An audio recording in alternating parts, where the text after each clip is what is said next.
Hey y'all, guess where I'm at? The Antique Mall with Cliff. What's going on, Cliff? Nothing much, man. We're open on every Saturday. Open every Saturday here at the Antique. Yeah, it's Coffee Cup Antiques. We moved it across the street. But now we have about 5 times more room. Boy, you do. You got a lot of neat stuff. There's a lot of stuff in here. And then it's right across from the farmer's market. So we put a sign down on Saturday morning on 127. It says Antique Mall open, farmer's market open, Ember's ice cream. Right. So, and we've had so many people come in like, we never come to Pikeville, but we saw your sign. Oh, that's great. Yeah, and it brings more people down here, and some of them will wander in just for the antiques, but they'll walk over to the farmer's market. This is like a museum to me. When I come into a place like that, I start taking it in about, wow, I remember when I was a kid, and then, you know, like you say, if you find something you can't live without, you can take it home with it. You can take it home.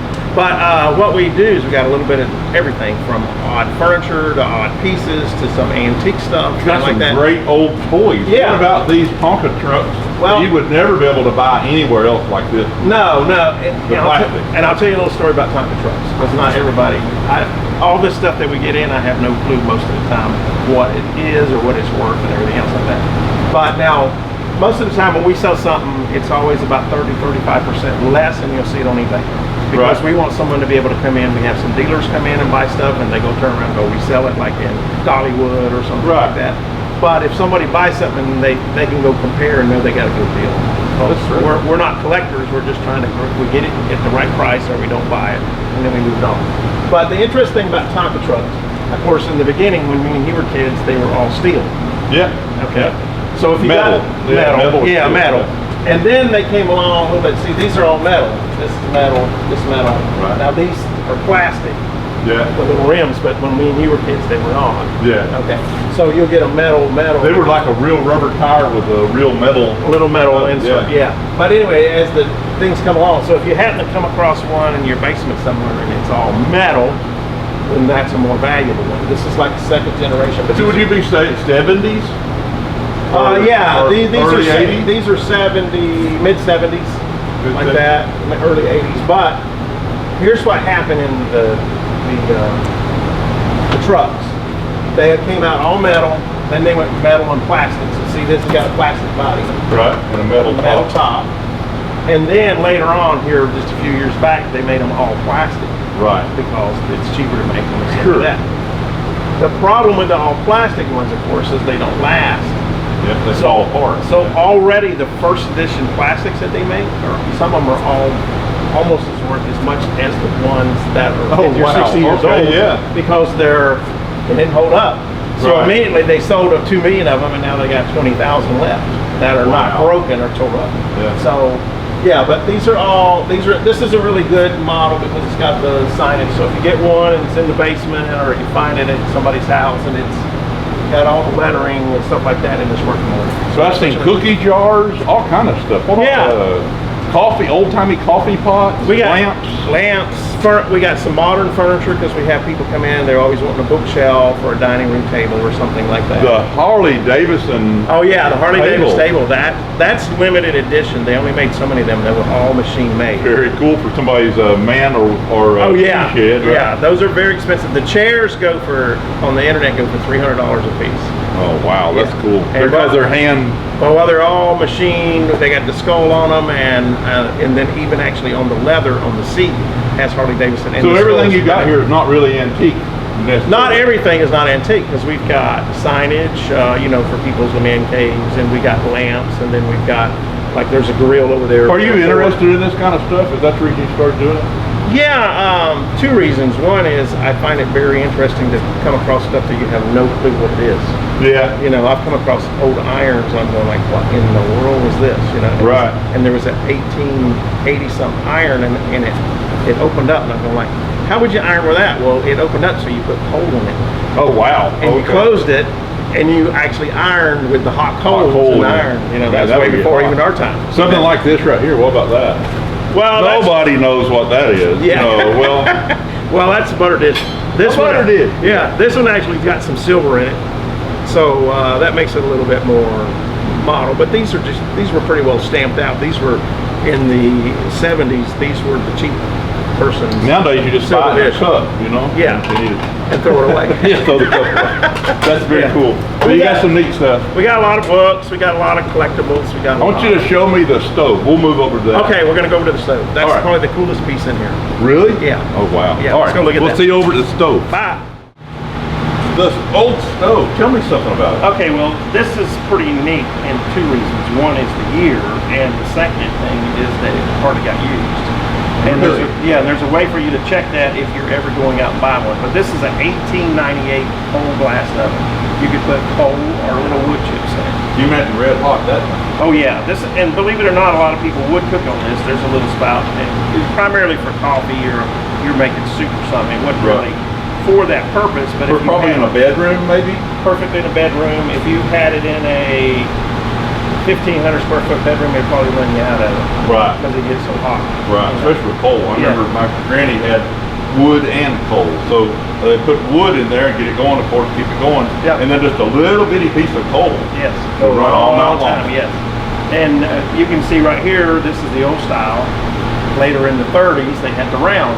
Right. You know, where you have a round pipe coming out, but this was the first style. There's a little vent feature. Shaped like an oval. I An guess. oval, and that's what they thought was most efficient. That's a little Pilgrim we got over there for the time being. We'll move her over there.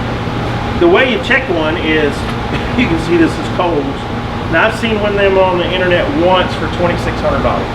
Wow. Yeah. Now we actually have it a whole lot less than that because we, like I said, we try to make sure everybody's got a bargain. But the way you check one of these, and you're not going to be able to see that from your camera, but in there you'll see some teeth. You see those? Right. And what I'm calling by teeth is at the end of that big iron canister is there's little prongs that go down there. To And that- hold the embers. I hold the embers, but also you Embers. can punch them out. Yeah, embers ice cream. That's fine. But what you'll see is there's no wear. Yeah. They're not worn out. How neat. So if you open one and you're looking for one, look for the wear. So that would be the grate that holds the wood or Holds coal the grate. up. It's either that piece laying down there is not worn out, Right. or the fingers going down. And there's no way you could replace that to even reuse it. You get somebody to make it, but that'd be that'd be a lot of money. But this one's in very good condition. You can see down here where they put, or you may not, you can see where the coal went. You just Oh, your coal pull your burnt embers and stuff out of there, Yeah, right? exactly. How neat.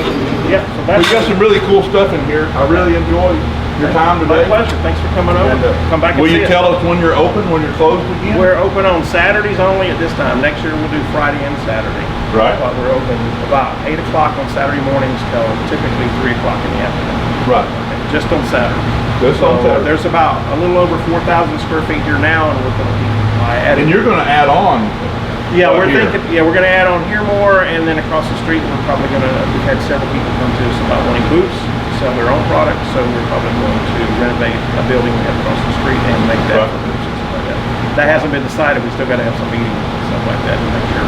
Right. Yeah, I love doing it, but I just don't want to work it. Right, You know, right. so- And we really miss you at the restaurant across the Well, road. we but I know enjoy doing it that. was We did it 5 years. Yeah. And we tried to get a couple of people to take it over, but everybody was like, no, we want you to. Well, it's a lot of work. People lot of don't work. realize that you're open 40 hours a week, but you're working 70. Yes, and let's just say anybody In a restaurant. In a restaurant, anybody you know that's in the restaurant business knows support them. Amen, that's right. Yeah, because if they're making any money, they're deserving it. Yeah. It's a lot of hard work. That's where you always tip your waitress. You don't always tip your Waiters, waitress. yeah. Make sure your cook is up here. But we really enjoyed it, and we were sad, but physically it was just like time for us to go. That's not retirement when you work 80 hours a week. No, we're retired. Right. All right, well, Yeah. thank you so much You're for your welcome. time. Thanks, And the thanks. ice cream shop, will you tell us a little bit about it? Well, the We're ice getting cream- some free advertisement. Yeah, thank you. The ice cream shop is open every day. Monday through Thursday is 11 to 7 in the evenings. Friday and Saturday is 11 to 8, and Sunday 12 to 4. And there's 25 flavors at least in there. You can make them all into milkshakes. You can get the old-fashioned banana splits. You can have ice cream sundaes. So we have a lot of people coming over from Crossville, Fairfield Lakes, Spencer, Sparta, that kind of stuff like that. And they come over to be able to get a hand-dipped banana split. Yeah. Like in the old days. When we Right. were growing up, like I want it that way, and we make them this way. They do this way. That's So great. they come over, and We have seating for 70 inside, so it's probably the largest ice cream shop you've ever been in, and there's seating outside for about another 30. You know, I heard that the farmers market had 400 do it last week. Yes, last week was our busiest week here in a while, and we had hundreds in the ice cream store, and we did really, really well out here at Antiques.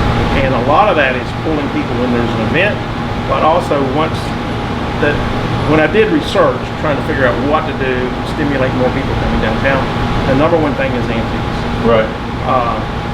It pulls more people in than anything else. Now, the majority of people are like ourselves. We don't need anything else, unless it's really odd or something like that. But everybody likes to come and renege. I got it messed up. I'm just trying to give it away. Exactly. But people like to come and go like, oh, I remember Uncle so-and-so had one of that. Yeah. Grandma had that. Well, that's what I was saying. When I come in here, it's like going into a museum. It's a time warp. Yeah. And then you come in and you go like, oh, I remember that. So we make sure that there's plenty of that, because a lot of people have antiques, but it's stuff.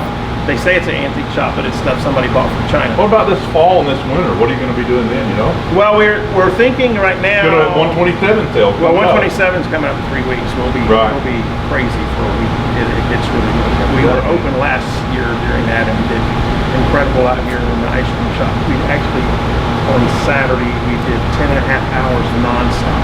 Wow. There was never not anybody in the ice cream shop. So we had 3 kids in there, and they never take a break. And then we were like, all right, go get. You didn't really say that on camera. No. No. Well, they wanted to take one, and I'm like, all right, we got 30 seconds. But no, it was a really fun day, and all the kids make extra money and stuff like that. It's fun. I'm excited for this. It helps the community, helps Pikeville, helps the valley, the mountain. Everybody. Yeah. More you have in here. Imagine Pikeville next week and had 12 antique stores. Oh, wow. How many more people would come? Oh man, yeah. Because it would get out. Then we could do a show. You could do a whole show about everybody else's antique show. All right, thank you so much. Hey, you're welcome, Daryl. Thanks for the plugs. Hey everybody, good morning. This is Reverend Daryl Gibbs. You're on the Country Gospel Bluegrass Show here live at the studios, WUAT Radio, and I'm excited this morning. We're live on Facebook, but we're also got Miss Kimberly Goings Phillips in the studio. Hey everyone, love you guys. What are you going to sing for us, Mr. Kimberly? I'm going to try All My Hope. All My Hope. Is this a new song? Pretty new? It's a pretty new song. David Crowder sings it.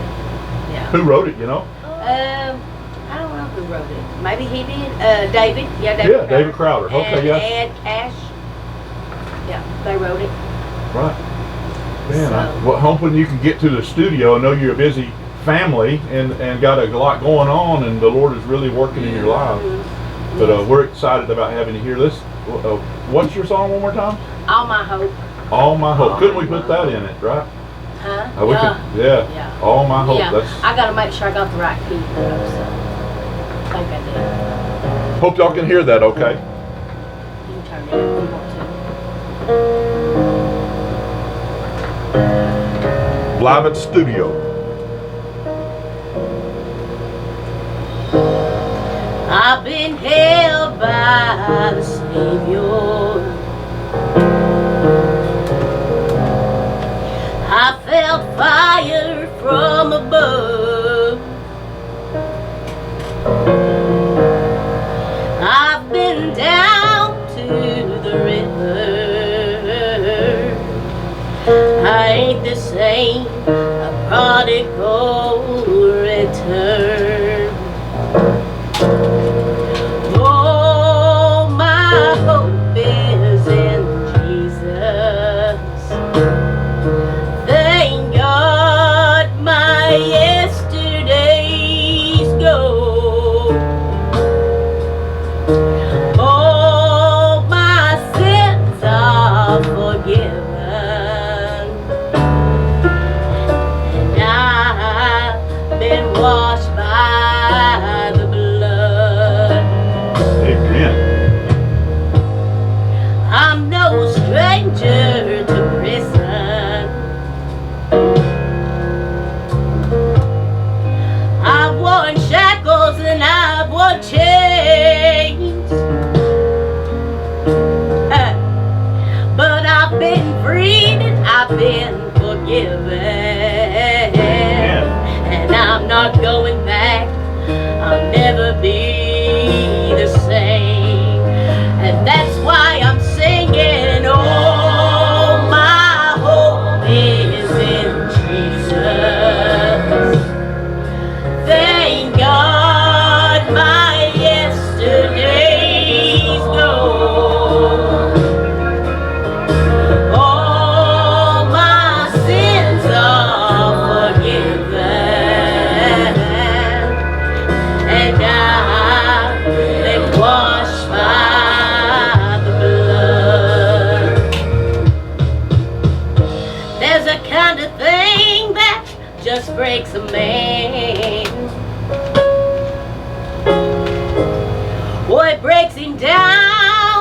on his knees. Amen. God, I've been broken more than a time or two, yes, Lord. Then he picked me up and showed me what it means to be a man. Oh, my hope is in Jesus. Thank God my yesterday's gone. Yes, all my sins are forgiven. I've been washed by the blood. All my hope is in Jesus. Thank God my yesterday's gone. Thank you, Lord. Yes, all my sins are forgiven. Oh, I've been washed by the